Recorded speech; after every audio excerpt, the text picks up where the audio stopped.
Hello, my name is Tabitha Dusel, and my part of this presentation is major or mild neurocognitive disorders due to traumatic brain injury. The Center for Disease Control defines a traumatic brain injury as a disruption in the normal function of the brain that can be caused by a bump, blow, or jolt to the head, or penetrating head injury.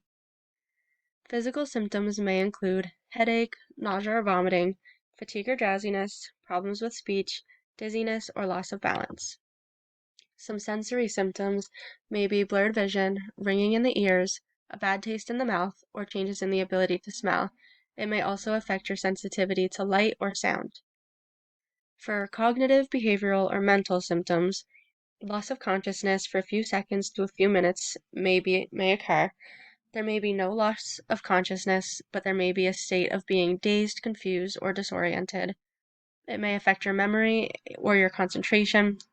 It may cause mood changes or mood swings. It may leave you feeling depressed or anxious.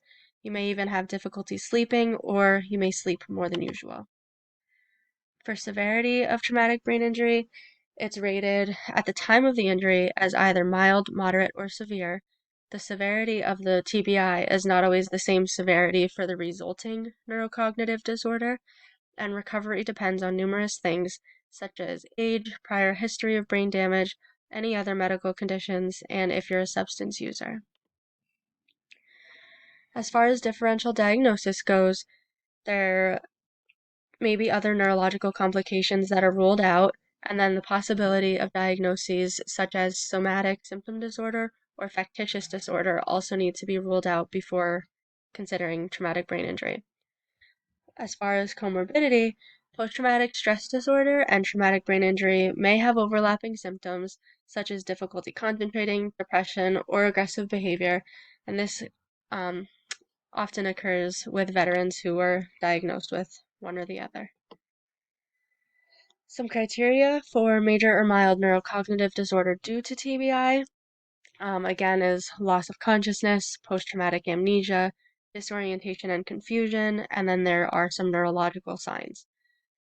The neurocognitive disorder will present immediately after the occurrence of the traumatic brain injury or immediately after recovery of consciousness and persist past the acute post-injury period.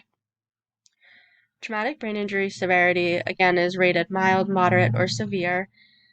So for mild, loss of consciousness has to be for less than 30 minutes, post-traumatic amnesia for less than 24 hours, and then disorientation and confusion is based off of initial assessment, and it's based off of Glasgow Coma Scale.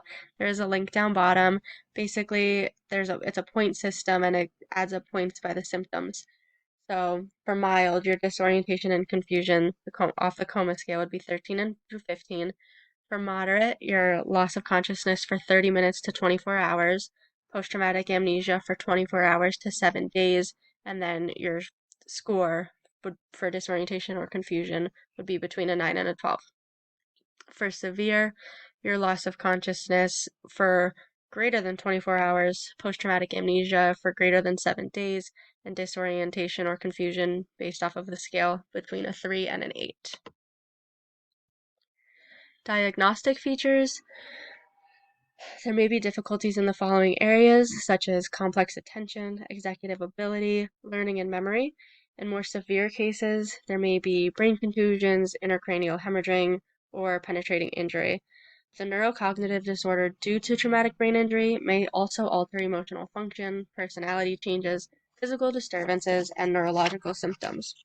With mild neurocognitive disorder due to TBI, individuals typically report cognitive efficiency being reduced, difficulty concentrating, lessened ability to perform regular daily activities.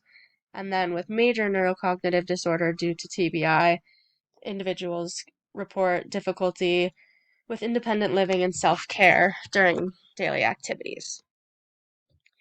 For prevalence, many people have TBIs. 1.7 million TBIs occur annually. 1.4 million are emergency department visits. 275,000 hospitalizations, 52,000 deaths. 2% of the population actually lives with TBI-associated disability. Males account for 59% of traumatic brain injuries in the United States, and the most common way of getting TBI is reported to be falls, vehicle accidents, and being struck in the head. So this woman, her name is Jilly. She lives with a traumatic brain injury. She just talks about her daily activities, how it affects her life. She got into a car accident 5 years ago, and she explains what it's like living with a traumatic brain injury. So this is for you guys to watch. And thank you for listening to my speech about traumatic brain injury.